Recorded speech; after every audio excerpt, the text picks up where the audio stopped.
Most welcome all of you in our today's class. I am Anu Patel from AD Government Girls Inter College Gorakhpur.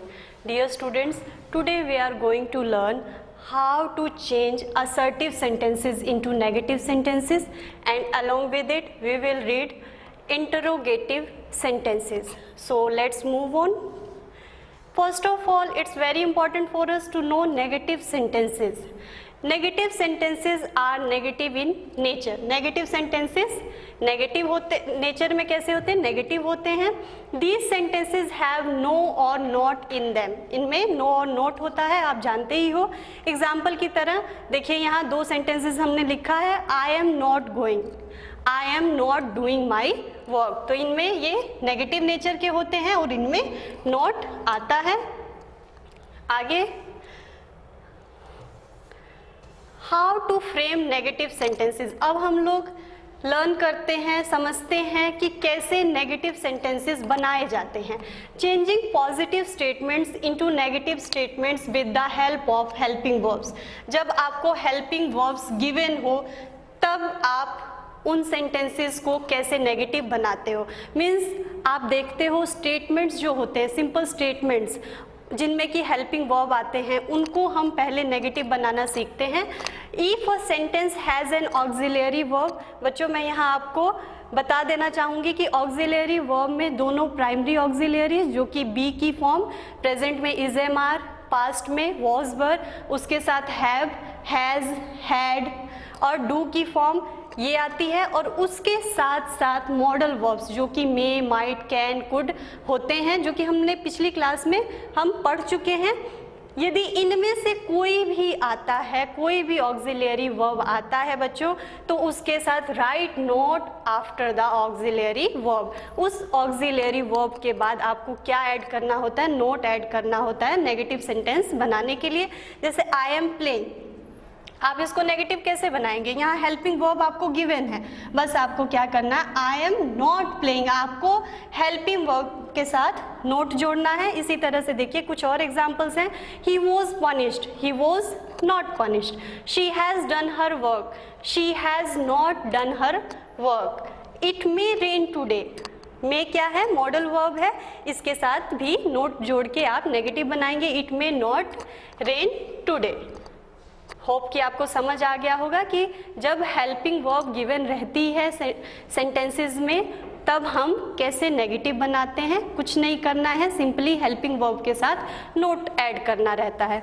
आगे बढ़ते हैं. और changing simple present sentences into negative sentences. अभी तक आपने simple statements की बात की, सिंपल स्टेटमेंट्स को नेगेटिव बनाना सीखा, लेकिन बच्चों जब प्रेजेंट टेंस के सेंटेंसेस को नेगेटिव बनाना रहता है तब उनको कैसे हम नेगेटिव बनाते हैं? क्योंकि हेल्पिंग वर्ब हमको उस समय गिवन नहीं रहता है, तब हम एडिशनल हेल्पिंग वर्ब जो कि क्या होती है? डू, जो कि एक हेल्पिंग वर्ब है, प्राइमरी हेल्पिंग वर्ब है, आप जानते हैं, डू का यूज करते हैं. जैसे देखिए, To change simple present sentences into negative sentences, do, does plus not is used. Do या does. अब यहाँ आप समझ लीजिए कि यदि फर्स्ट पर्सन और सेकंड पर्सन रहेगा, आई और यू रहेगा तो डू का यूज होता है. यदि थर्ड पर्सन सिंगुलर रहेगा, means he, she, it, any name, तब डज का यूज होता है, और उसके साथ नोट ऐड करके हम क्या बनाते हैं? नेगेटिव सेंटेंसेस बनाते हैं. Always use do not with first and second person, I, you. Does not with third person, singular, he, she, it, any name. इसका स्ट्रक्चर क्या होता है? सबसे पहले सब्जेक्ट आता है, फिर do या does सब्जेक्ट के अकॉर्डिंग, फिर नोट, फिर मेन वर्ब, फिर ऑब्जेक्ट. एग्जाम्पल देखिए, he plays football. अब यहाँ देखिए ये क्या है? थर्ड पर्सन है, इसलिए यहाँ प्लेज लगा है. ही प्लेज फुटबॉल, ये पॉजिटिव सेंटेंस है. इसको नेगेटिव बनाने के लिए हम क्या करेंगे? डज लगाएंगे, जैसा कि हमने ऊपर पढ़ा कि ही, शी, इट, एनी नेम जो कि सिंगुलर होता है, थर्ड पर्सन सिंगुलर होता है, उसके साथ हमेशा डज नॉट लगता है नेगेटिव बनाने के लिए. He does not play football. You go to school, ये क्या है? सेकेंड पर्सन है, पॉजिटिव से इसको नेगेटिव बनाने के लिए हम क्या यूज़ करेंगे, सिंपल डू यूज़ करेंगे। यहाँ बच्चों आप समझ लीजिए डज क्यों लगा, क्योंकि आपको पिछली क्लास में भी सब्जेक्ट वर्ब एग्रीमेंट पढ़ाया गया था कि जो वर्ब की फॉर्म होती है वो क्या होती है, प्लूरल फॉर्म में होती है, और उसको सिंगुलर बनाने के लिए हम एस या ई एस ऐड करते हैं। तो डू प्लूरल फॉर्म में था, क्योंकि ये सिंगुलर है तो इसे भी सिंगुलर होना चाहिए, इसलिए हमने यहाँ डज लगाया, और यही रूल यहाँ फॉलो हुआ था, इसीलिए यहाँ प्लेज लगा हुआ था। तो ये चीज़ आप पिछली क्लास में भी पढ़ चुके हैं, यहाँ भी आपको हमने बता दिया है। इस चीज़ का बच्चों आपको ध्यान रखना है और याद रखना है कि डू कब लगता है और डज कब लगता है। अब हम बात करते हैं changing simple past sentences into negative sentences. अभी हमने प्रेजेंट सेंटेंसेस की बात की, अब पास्ट सेंटेंसेस की बात कर लेते हैं। जैसे प्रेजेंट में हम डू और डज का यूज़ करते हैं एडिशनल हेल्पिंग वर्ब का, उसी तरह से पास्ट के केस में हम डू की सेकेंड फॉर्म जो कि क्या होती है, डिड का यूज़ करते हैं। Use did not with the root form of verb. अब यहाँ ये समझ लीजिए कि रूट फॉर्म ऑफ वर्ब क्या होती है। देखिए ये पास्ट फॉर्म होती है प्ले, और उसकी जो फर्स्ट फॉर्म होती है वो क्या होती है, रूट फॉर्म होती है। यहाँ आपको देख के समझ आ गया होगा, जैसे स्लेप्ट सेकेंड फॉर्म है, उसकी फर्स्ट फॉर्म क्या होगी, स्लीप। तो here we do not have to think about singular and plural subject। बच्चों जब हम पास्ट सेंटेंसेस को नेगेटिव बनाते हैं डिड नॉट लगा के, तो हमें पर्सन के बारे में, सब्जेक्ट के बारे में सोचने की कोई ज़रूरत नहीं होती है, चाहे या तो वो फर्स्ट पर्सन हो, सेकंड पर्सन हो या फिर थर्ड पर्सन हो, सबके साथ पास्ट के केस में डिड नॉट ही यूज़ होता है। बस ध्यान आपको ये देना है कि जो भी वर्ब की फॉर्म होगी, क्योंकि वो पास्ट फॉर्म में होगी, तो उसको आप रूट फॉर्म में करेंगे जब आप डिड नॉट लगा रहे हैं तब। जैसे यहाँ देख लीजिए example, he killed the snake, तो हमने इसको रूट फॉर्म में हमने किया किल, और नेगेटिव बनाने के लिए डिड नॉट लगाए, he did not kill the snake. She gave me something, she did not, give का क्या हो जाएगा, गिव मी समथिंग। आगे बढ़ते हैं, कुछ इम्पेरेटिव सेंटेंसेस को भी देख लेते हैं कि नेगेटिव कैसे बनाया जाता है। बच्चों आपको पता है इम्पेरेटिव सेंटेंसेस कौन से होते हैं, जो हमें कमांड देते हैं, ऑर्डर देते हैं, रिक्वेस्ट और एडवाइस देने के लिए, जो जिन सेंटेंसेस को हम लोग यूज़ करते हैं उन्हें क्या कहते हैं, इम्पेरेटिव सेंटेंसेस कहते हैं। इनको नेगेटिव कैसे बनाते हैं, इनको सिंपली डू नॉट या डोंट, जो भी आपको कंफर्टेबल लगे जोड़ के हम नेगेटिव बनाते हैं। एक्शन वर्ड से पहले जुड़ता है। जैसे देखिए, प्लक दीज फ्लावर्स, इन फ्लावर्स को तोड़ दो, तो नेगेटिव सेंटेंस कैसे बनाएंगे आप, डू नॉट या don't pluck these flowers. Write fast, तेज लिखो, आप यहाँ ऑर्डर दे रहे हो, इम्पेरेटिव सेंटेंस है, इसका नेगेटिव सिंपल, आपको कुछ नहीं करना है, मेन वर्ब से पहले डू नॉट जोड़ना रहता है। Don't write fast, please wait for me, please don't wait for me. You should be honest, you should not be honest. यहाँ सजेशन के लिए यूज़ हुआ है शुड, जो कि एक मॉडल वर्ब है, और ये मेन वर्ब की तरह यूज़ हुआ है। जब किसी भी सेंटेंस में दो वर्ब की फॉर्म आती है, वो कुछ भी हो सकती है, हेल्पिंग वर्ब, मेन वर्ब, या मॉडल वर्ब, मेन वर्ब, तो नॉट दोनों के बीच में लगता है। अब हम लोग आगे बढ़ते हैं और बात करते हैं to change affirmative sentences into negative sentences sometimes we use negative words। हर बारी नोट ही नहीं यूज़ किया जाता है, बल्कि हम कुछ नेगेटिव वर्ड्स का भी यूज़ करके सेंटेंसेस को नेगेटिव सेंटेंसेस जो हमारे पॉजिटिव सेंटेंसेस होते हैं उनको नेगेटिव सेंटेंसेस बनाते हैं। और वो नेगेटिव वर्ड्स क्या हैं, no, never, nobody, nothing, seldom, not yet, etcetera. Example देखिए, जैसे एक अफर्मेटिव सेंटेंस है, I have some information for you, मेरे पास आपके लिए कुछ इंफॉर्मेशन है। अब इसको हम नेगेटिव कैसे बनाएंगे, हमें नेगेटिव वर्ड जोड़ के इस पॉजिटिव सेंस देने वाले वर्ड को नेगेटिव सेंस देने वाले वर्ड से हम रिप्लेस कर देंगे। I have no information for you. Affirmative, he always comes on time, वो हमेशा समय पर आता है। अब इसमें पॉजिटिव सेंस कौन सा वर्ड दे रहा है? ये तो एक्शन वर्ड है, ये सब्जेक्ट है, ये समय के लिए कह रहा है, और ये वर्ड हमें क्या दे रहा है? पॉजिटिव सेंस दे रहा है कि वो हमेशा समय पर आता है। अब हम इसको नेगेटिव सेंस देने वाले वर्ड से रिप्लेस कर देंगे और नेगेटिव सेंटेंस हमारा बन जाएगा। देखिए, he never comes on time, वो कभी समय पर नहीं आता है। तो इस तरह से बच्चों हम नेगेटिव वर्ड्स का यूज़ करके भी, जो कि पॉजिटिव सेंस देने वाले वर्ड्स की जगह पे रिप्लेस करके हम नेगेटिव सेंटेंसेस बनाते हैं। Now second topic is interrogative sentences. Interrogative sentences क्या होते हैं? बच्चों, जब आप प्रश्न पूछते हैं तो आप इंटरोगेटिव सेंटेंसेस के थ्रू ही आप क्वेश्चन पुट करते हो, आप जानते हो। ऐसे सेंटेंसेस के एंड में हमेशा क्वेश्चन मार्क आता है। तो चलिए सीखते हैं कि कैसे बनाया जाता है interrogative sentences. An interrogative is a type of sentence which usually asks a question.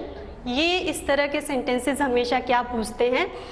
कोई प्रश्न पूछा जाता है। इस तरह के sentences के थ्रू हम कोई प्रश्न पूछते हैं and ends with a question mark. और इस तरह के sentences हमेशा question mark से समाप्त होते हैं, end होते हैं। इंट्रोगेटिव सेंटेंसेस दो तरह के होते हैं, मेनली दो तरह के होते हैं, येस नो क्वेश्चन वाले। द आंसर इज येस और नो, जिनका आंसर हमेशा या तो येस होता है या नो होता है। एग्जाम्पल देखिए, वॉज द सैंडविच टेस्टी? तो आप क्या कहोगे? कोई आपसे पूछे तो क्या कहोगे? येस इट वॉज या नो इट वॉज नॉट, यही कहोगे। येस या नो में ही आंसर दोगे।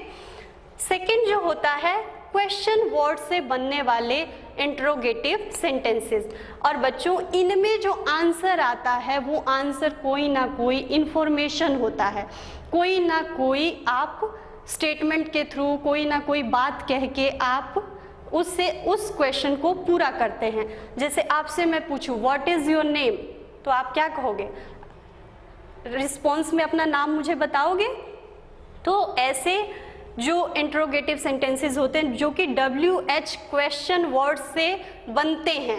WH क्वेश्चन वर्ड्स कौन से होते हैं? जैसे व्हाट, वेयर, ये सब, उनसे बनने वाले सेंटेंसेस क्या होते हैं? आंसर में कोई ना कोई इंफॉर्मेशन मिलती है। आगे बनाया कैसे जाता है इन्हें? Formation of interrogative sentences when helping verbs are provided. जब हेल्पिंग वर्ब दिए हों, कोई आपको असर्टिव सेंटेंस दिया हो जिसमें कि हेल्पिंग वर्ब हो और आपसे कहा जाए कि इसको इंट्रोगेटिव सेंटेंस बनाइए इससे, तो आप कैसे बनाओगे? आपको कुछ नहीं करना रहता है। जैसे नेगेटिव के केस में आप हेल्पिंग वर्ब के साथ नोट जोड़ के आपने नेगेटिव सेंटेंस बना दिया, उसी तरह से इस केस में जबकि आपको हेल्पिंग वर्ब प्रोवाइडेड है, उस हेल्पिंग वर्ब को सेंटेंस के बिगिनिंग में लाकर और सेंटेंस का जब एंड होता है तो वहाँ आप क्वेश्चन मार्क लगाकर आप इंट्रोगेटिव सेंटेंसेस फॉर्म करते हैं।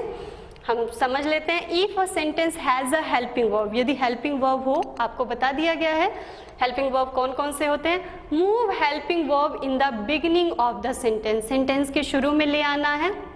And put question in the end of the sentence, और सेंटेंस के एंड में आपको क्वेश्चन मार्क लगाना रहता है। स्ट्रक्चर समझ लीजिए। स्ट्रक्चर ऑफ इंट्रोगेटिव सेंटेंस, सबसे पहले ऑक्सिलियरी वर्ब आती है जो हेल्पिंग वर्ब होती है हमारी, फिर सब्जेक्ट, फिर उसके बाद हम मेन वर्ब रखते हैं, फिर ऑब्जेक्ट या कॉम्प्लीमेंट जो भी आपके सेंटेंस में हो। एग्जाम्पल देखिए, द बर्ड्स आर फ्लाइंग।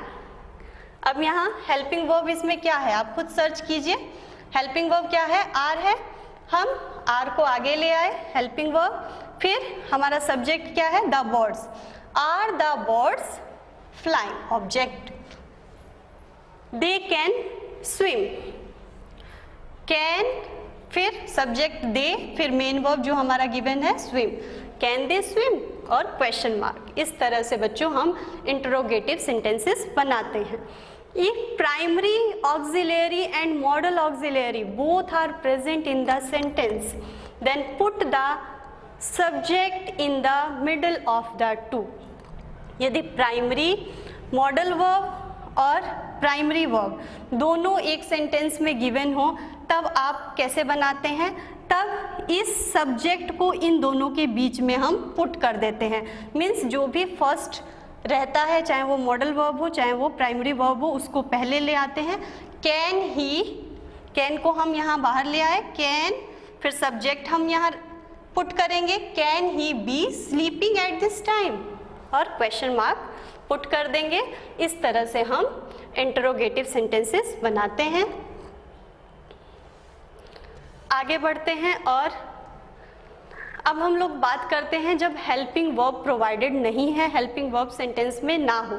ना हो का मतलब तब वो सेंटेंस किस तरह का होगा? या तो प्रेजेंट टेंस का होगा या फिर पास्ट टेंस का होगा। यदि हमारा सेंटेंस प्रेजेंट टेंस का है तो अगेन जैसे हमने नेगेटिव सेंटेंसेस फॉर्म करने के लिए additional helping verb do does का यूज़ किया, वैसे ही इंटरोगेटिव सेंटेंसेस को भी बनाने के लिए डू डज का और पास्ट में डिड का यूज़ किया जाता है। जैसे स्ट्रक्चर समझिए, डू डज या डिड। यदि प्रेजेंट है, प्रेजेंट का इंटरोगेटिव सेंटेंस है तो डू डज, पास्ट है तो डिड, फिर उसके बाद सब्जेक्ट, फिर रूट फॉर्म ऑफ वर्ब और object. Root form of verb हम आपने पीछे सीख लिया है कि क्या होता है, first form of verb. Example देखिए, शी रीड्स हर बुक, वो अपनी किताब पढ़ती है। ये प्रेजेंट टेंस का सेंटेंस है। इसको हम कैसे बनाएंगे? क्योंकि ये क्या है, थर्ड पर्सन सिंगुलर है हमारा सब्जेक्ट, तो हम डज लगाएंगे। Does she read her book. अब इसी को आप पास्ट में देखिए, शी रेड हर बुक। अब देखिए, अब हम क्या पुट करेंगे? डू डज की जगह अब क्या हो जाएगा? डिड हो जाएगा। Did she red her book. इसी तरह से यहाँ भी देखिए, प्रेजेंट का है, they play football, do they play football. यदि पास्ट में हो तो दे प्लेड फुटबॉल, तब हम कौन सा हेल्पिंग वर्ब लगाते हैं? Did. Did they play football.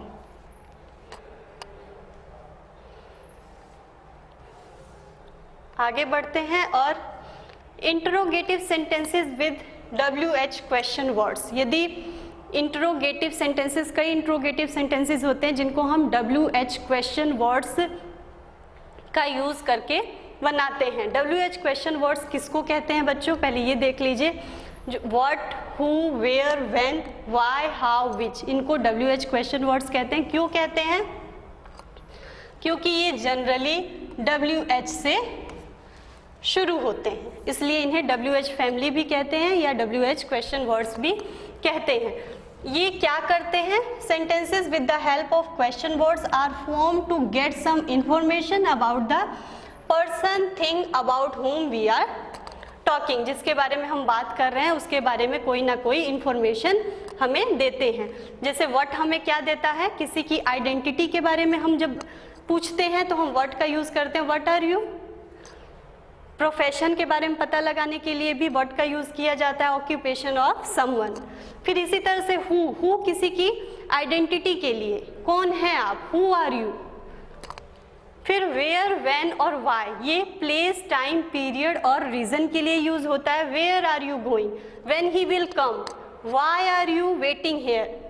आप खुद समझ सकते हैं कि ये क्या सेंस दे रहे हैं, इनका सेंस दे रहे हैं। फिर हाउ का यूज मैनर, कंडीशन और स्टेट का पता लगाने के लिए किया जाता है। How is he, how are you, तो इससे किसी की कंडीशन या स्टेट का पता लगता है।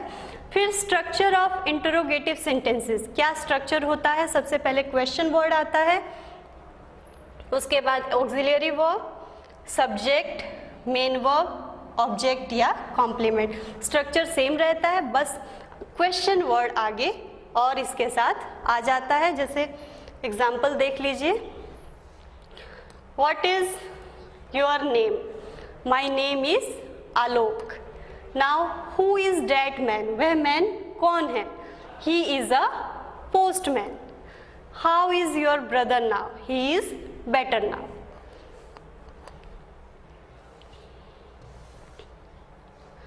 And last portion of our today's class is, my dear students, is your homework, and here some sentences of positive nature is provided to you, and you are to convert these sentences into negative and as well as in interrogative. So and I am very hopeful that you will do this homework. और इसके साथ साथ बच्चों, आपके book में भी इसी तरह के एक्सरसाइजेस प्रोवाइडेड हैं, दिया गया है। उन एक्सरसाइजेस को भी आप करें ताकि आपको प्रैक्टिस हो, आपको समझ आ जाए कि कैसे नेगेटिव सेंटेंसेस बनाया जाता है और कैसे इंटरोगेटिव सेंटेंसेस को फॉर्म किया जाता है। So my dear students, it was all about our today's class. Let's meet in our next class. Till then, thank you.